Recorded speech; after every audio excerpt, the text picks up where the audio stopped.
Uy! Hello! Basa pa ba ang ating hair, mga Day? May clue yan sa kung ano ang i-unboxing natin for today!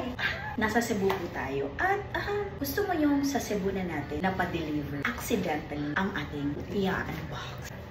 Kasi hindi ko din alam, pero ang na-default ko pala na address sa TikTok, sa Cebu na location dito kung saan kami nagsistay dahil may taping kami dito. Buti na lang talaga dumating siya and nandito na tayo, mga Day.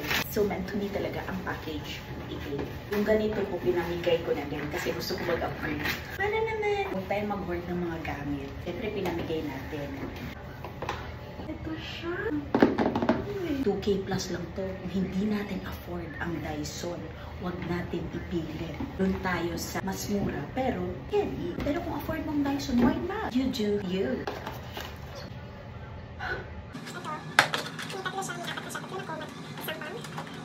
Curly. Pang straight ng hair. Pero dahil basa ang ating hair, comb and dry na.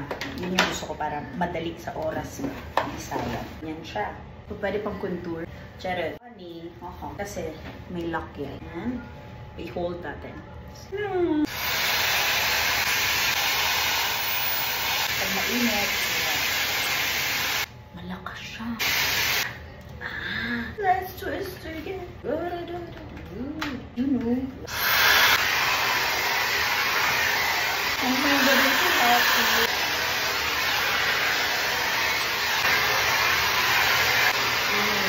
Thickener ba tawag dito?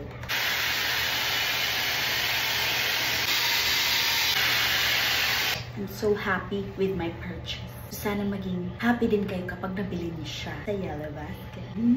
Thank you so much sa panonood.